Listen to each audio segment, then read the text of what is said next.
in getting started with inkAID precoats. If you don't know if you can do this, or you don't know if your printer will do it, there's a really easy way to get started on a low level so that you are not spending a whole lot of money on a printer, and you can see if you like this and what happens to the different fabrics and stuff as you print.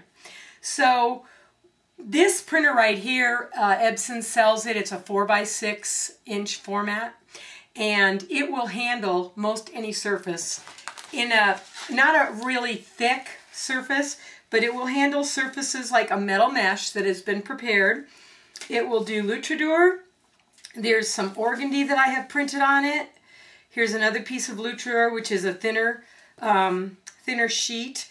You can do anything in a 4x6 that will actually go through the printer, and I use the pieces of paper that come with the printer to do my carrier sheets. So like the photo paper becomes my carrier sheet. One of the things then is what you do is to prepare your fabrics. I will use organdy. You heard me say luchador. I use Pimatex cotton.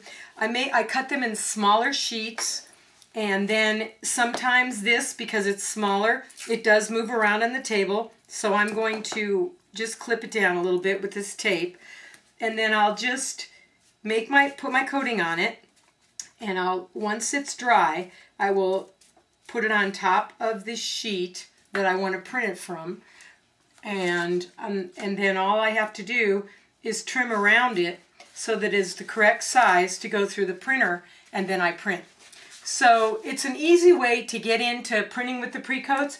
You can buy the small sample set so that you have enough to just do some experimenting with different fabrics and different surfaces, and then see what you can fit through your printer, and you're on the road to working with inkAID and getting some alternative surfaces printed.